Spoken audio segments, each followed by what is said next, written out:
Et par contre, je connais des mecs, pas champions du monde, qui ont une vie réussie dans le jiu-jitsu.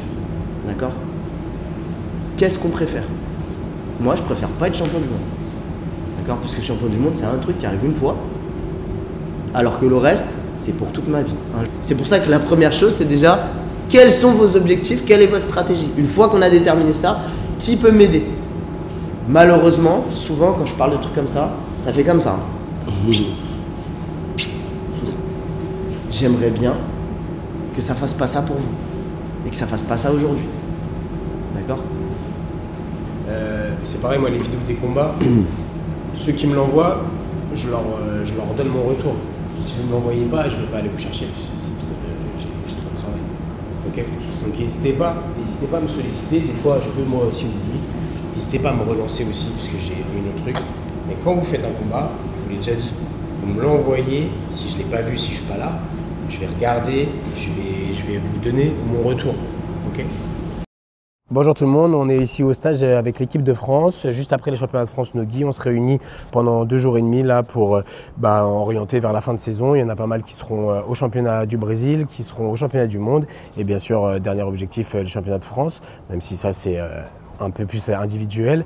Donc là, il y a Vincent qui est en train de montrer ses secrets du col-manche, Baptiste qui interviendra aussi, et voilà, moi qui encadre un peu tout ça. On est très content quand même des résultats là des équipes de France, donc on continue le travail pour la fin de saison.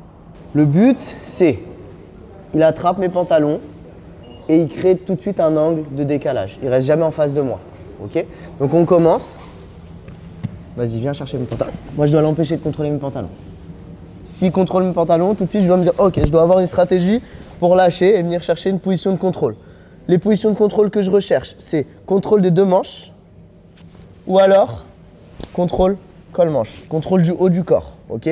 Rapidement, je veux empêcher ces déplacements, soit en venant contrôler haut du corps comme je suis en train de faire là et bas du corps avec les jambes, soit en venant contrôler complètement le haut du corps en shallow lasso, en spider, etc. Mais vraiment quelque chose qui va l'empêcher justement de créer des décalages et de vous dépasser. Vincent, c'est un très bon gardien. Il a une garde col-manche de l'arrière à berimbolo très très forte. Chaque fois qu'on a un entraînement technique avec lui, il y a plein de détails qu'on peut appliquer à chaque situation, qu'on n'a pas forcément au club. Je pense que c'est toujours super intéressant. On en profite toujours. Le contrôle des 2 manches, c'est très très intéressant. Pourquoi? Parce que ces mains, elles sont neutralisées par mes mains. Ok? On va faire une transition pour pouvoir comprendre pourquoi on va faire du... Donc son but à lui, c'est j'attrape les pantalons et je me décale. Là déjà je suis en train de perdre. Et je dois minimiser le temps passé sur ces choses-là. Déjà ça y est, je l'ai amené, je viens dominer les manches. Et là c'est moi qui suis en train de gagner l'échange. Ok? Mais je veux qu'on fasse ça tranquille. Lui il vient gentiment, viens mets-toi en dessous pour ça. Mon rôle au sein du stage consiste à accompagner la professionnalisation des athlètes en les guidant sur leurs devoirs quotidiens pour optimiser leurs performances et leurs engagements. Et en parallèle, j'interviens en support de Vincent sur la partie technique afin de renforcer la cohérence globale du projet sportif. Parfait, ça y va. Continue de te décaler. Tu t'es arrêté de te décaler, moi je voulais que tu continues. Voilà. Toujours on se décale, on se décale, on se décale. Il va te donner la position, il va te la donner. De la rive à X, tout de suite d'ici. Voilà. Ce que j'aime bien, c'est les cours. Ça change de ce que j'ai l'habitude de faire. Ça change aussi les gens que je vois. Et du coup, ça me fait de nouveaux sparring. Et aussi, ce qui est cool, c'est que y a une bonne ambiance, on va dire. Et les cours, ça change vraiment. Enfin, on fait plusieurs choses différentes. On fait de la stratégie un peu plus que d'habitude. Et c'est trop bien. Là, attends, non, ça c'est ce truc. On est impair? Non, on n'est pas impair là. Non, Noah. Non, lui, ils vont travailler technique là. Là. Ça, tu peux faire. Très bien. Allez, prêt? Go! Bon, du coup, là, on fait du travail à thème dans des positions qu'on retrouve dans beaucoup de cas en compétition. Donc là, c'est le thème de la prise de dos. C'est simple, hein, ils doivent défendre le dos ou alors ils doivent prendre le dos, chacun leur tour. Et puis on rajoute un peu des difficultés, des fois ça va être avec un crochet, des fois sans crochet, des fois avec le droit de finaliser, des fois on n'a pas le droit de finaliser, etc. Voilà, le but c'est vraiment de reproduire plus proche possible de la réalité, les conditions quoi, pour que on se retrouve dans des situations en compétition qu'on a l'habitude de gérer. Que ce soit les prises de dos, que ce soit les défenses, voilà, les deux. 3, 2, 1, allez, celui.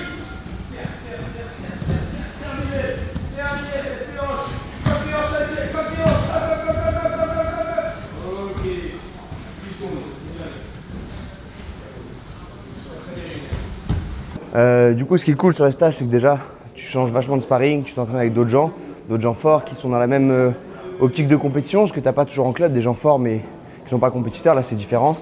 Et aussi, c'est la qualité de l'encadrement. Ça permet de. Moi, j'ai la chance d'avoir Baptiste avec moi au quotidien, mais là, ça me permet d'apprendre avec Vincent, Mathias, parfois même d'autres intervenants. Donc, c'est ça les 2 points vraiment cool pour moi. J'attends que tu me poses la question ou je réponds à la question que tu m'as posée il y a 10 minutes. Alors moi pour ce stage, je suis venu apporter mon expertise technique. Au sein de l'équipe de France, je ne suis pas comme Baptiste et Mathias qui sont vraiment des coachs à temps plein entre guillemets, c'est vraiment leur rôle. Moi je suis un intervenant, mon rôle il est de 2 choses. Je viens lors des camps d'entraînement pour apporter ma technique, ma pédagogie et en dehors des camps d'entraînement, je fais partie du comité de sélection. Je suis l'un des fondateurs entre guillemets de l'équipe de France. Je fais partie du comité de sélection et j'encadre les jeunes dès que je peux parce que mon métier de responsable de l'arbitrage m'empêche lors des compétitions de pouvoir les coacher comme Baptiste et Mathias malheureusement. Allez, serrez, sortez. On va voir ce que c'est qu'un 100 kg. Allez, tu tiens, on serre, ça sort. Sorti, on reprend la position. Ça sort. Encore. C'est un exercice très dur parce qu'il n'y a pas de sparring facile. Donc toujours c'est compliqué. Chaque sparring c'est à fond, c'est à 100%. Et du coup voilà, je suis un peu fatigué mais ça va le faire, je tiens la route. On est là pour ça.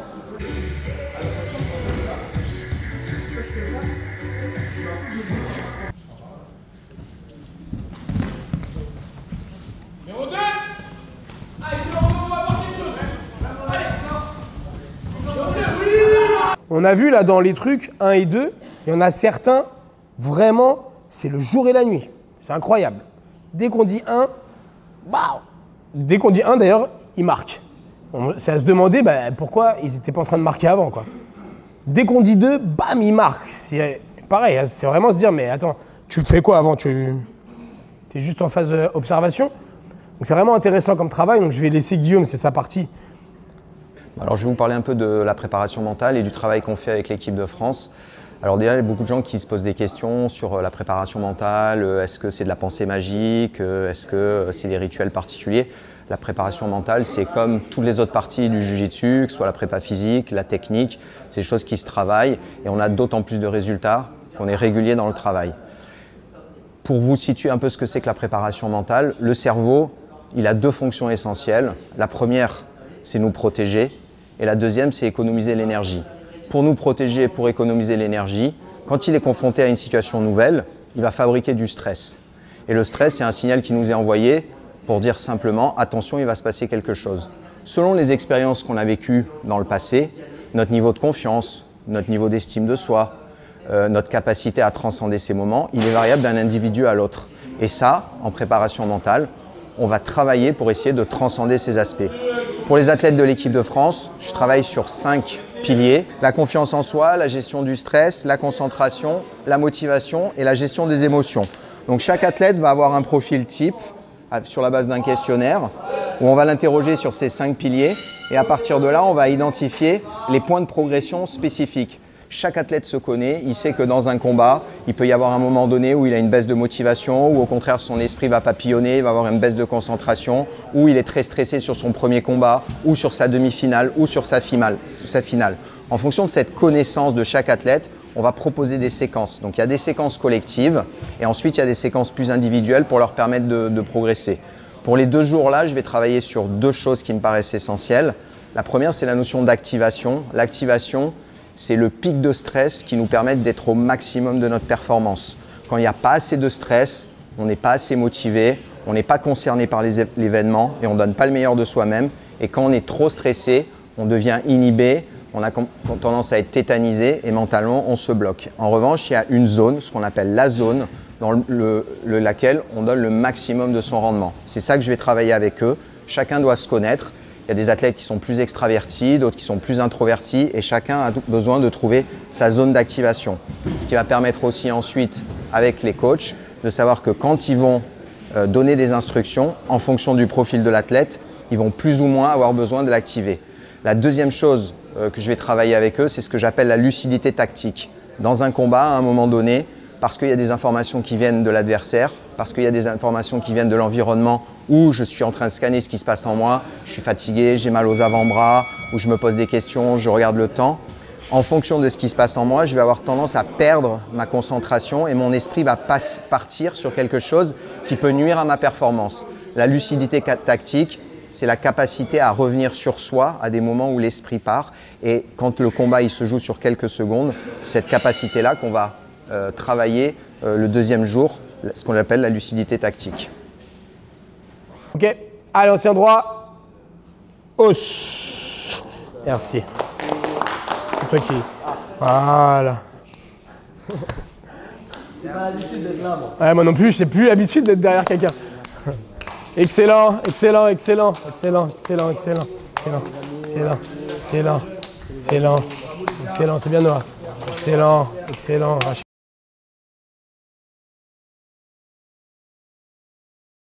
Je vous l'avais dit la dernière fois, on est des êtres de célébration. Pourquoi ceux qui sont à la 4e place, ils ont une frustration terrible par rapport à celui qui est à la 3e place?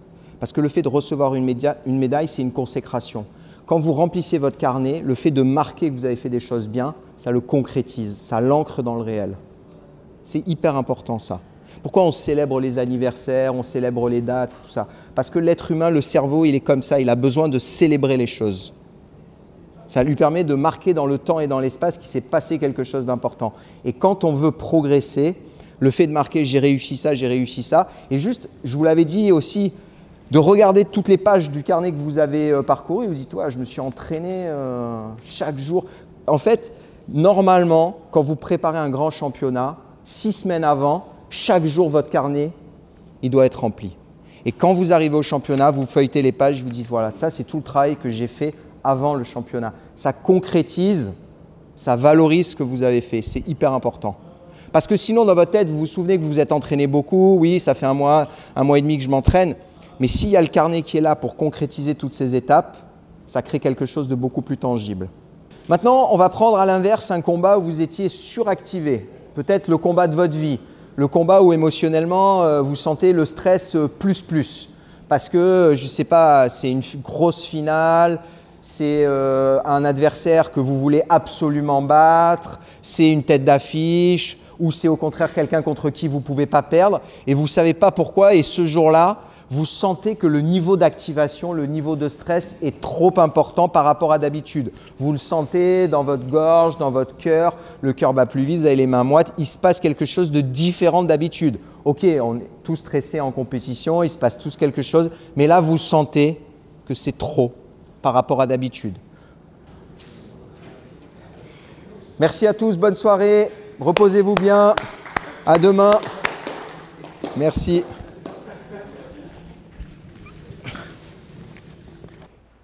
Eh bien, écoutez, bonjour à tous. Bienvenue à Vincennes, bienvenue à la DOPC et plus particulièrement au GIP. C'est un honneur de recevoir l'équipe de France pour nous aujourd'hui, ce matin. On est très content de vous voir ici. On espère que la journée qu'on vous a préparée va vous apporter pas mal de choses pour plusieurs raisons. La première, c'est qu'on sait que là, notre but, c'est de vous sortir un petit peu de votre zone de confort pour votre préparation mentale, que vous voyez un peu comment vous réagissez, quelles sont vos limites et comment est-ce que dans un milieu qui n'est pas celui que vous avez l'habitude de connaître de la compétition, vous allez vous comporter pour trouver des ressources qui, on l'espère, vous permettront de porter les couleurs de la France en compétition le plus haut possible. J'espère que ça va vous plaire. Et puis, on se revoit à la fin de la journée pour débriefer tout ça, ok? Dani, je vais là-bas. Dani, tu m'envoies un truc maintenant. Les gars, vous êtes prêts? C'est ça? Oh, et après, ils rentrent tous. Ce qu'il faut faire, bon là le premier exercice c'est un truc, tu as un gilet lesté de 10 kg avec un casque, un bélier de 10 kg aussi. Tu dois monter au 2e étage qui correspond à 7 étages dans la vie réelle.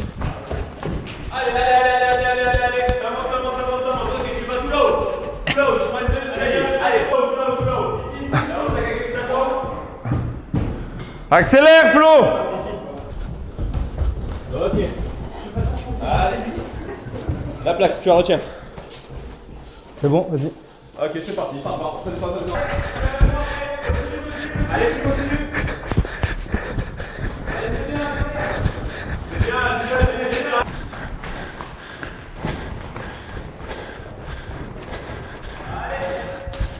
Après, on devait prendre des poids avec des grippes comme ça. On devait marcher, pouvoir courir si on pouvait courir. Ça aussi, c'était dur. C'était mental, il ne fallait pas lâcher au niveau des grippes.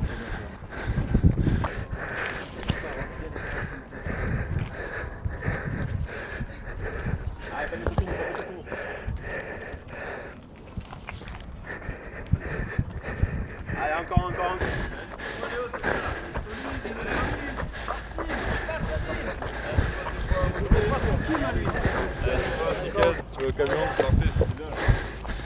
Tu pousses un camion. Un camion. Allez, Abdou.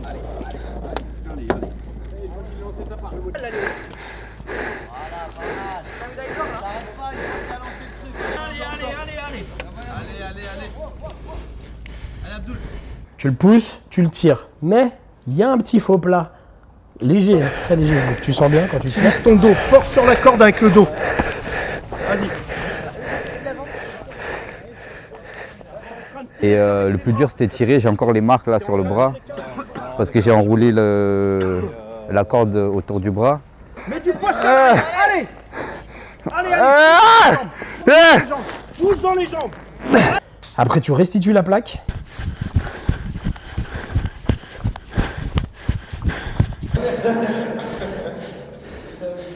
Abdoul. Petite réaction là, Abdoul.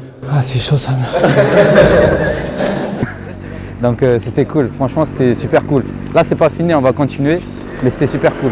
Ensuite tu remontes ici, tu fais des exercices de, alors ils appellent ça SID, je crois, situation de instantané de défense. SID, scénario instantané de défense. Donc là il y avait 3 scénarios, 2 individus qui se battent, il faut les séparer.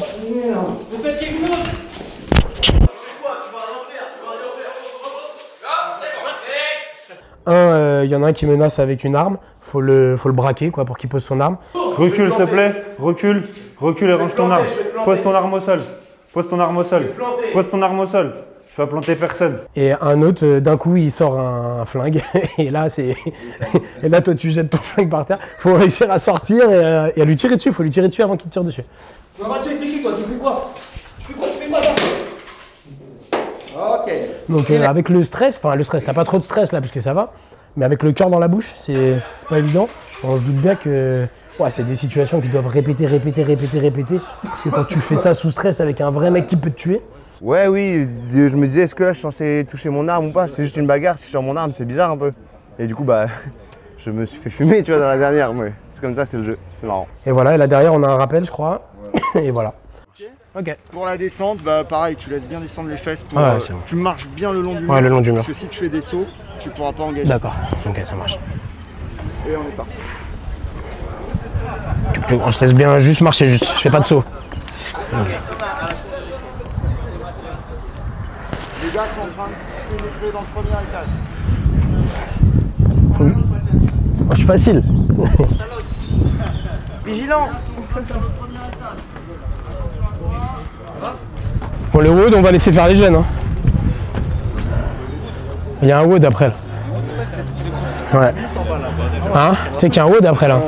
Vous avez un wood là? Ouais, il paraît, ouais. On va vous laisser faire. Là, ils ont fait un petit concours de Sky Air. C'était vraiment exceptionnel. Ils ont donné à fond. C'était 5 rounds d'1 minute à fond. Ils sont morts, ils ont joué le jeu, c'était génial. Compétition là, mais là ils bougent plus, il y en a, ils sont par terre. C'était vraiment super quoi, vraiment super. Allez, 30 Hugo, 30. Allez, arrache. Eh, t'es à 160 là, c'est bien. Vas-y, accélère. Accélère Hugo. 15 secondes. Allez, 15 secondes. Descends pas trop bas, descends pas trop bas. Allez, 10 secondes, accélère. C'était dur, c'était intense. 1 minute de skier le plus vite possible. Et il faut faire à peu près aux alentours des 300 mètres de distance. Et j'avais des bonnes sensations. Zéro technique que de la force. Voilà, voilà.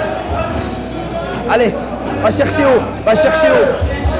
Allez, allez, allez, 30 secondes. Allez, arrache. 30 secondes. Arrache. Let's go. On n'est pas en promenade. Voilà, Bilal, excellent. Finale des championnats du monde, Bilal. Montre-moi ce que c'est. C'est là le Bilal, on va le gagner. Allez, allez, allez, casse-le. Lâche pas. Allez, Bilal. C'est les enfers. En fait, on voit comment il faut premier. Et tu sais que tu vas le refaire après, c'est horrible. Ouais. Il y en a 5, je crois. On a fait 2. Allez. Allez, maintenant, on accélère. Allez, on arrache. Allez, 5. Allez, c'est un score en mètres. Je fais 311 mètres le premier. Et il a dit qu'il fallait faire 300 minimum, mais je crois qu'on est que 2 ou 3 à avoir fait 300, tu vois. Et là, le deuxième, 287, donc...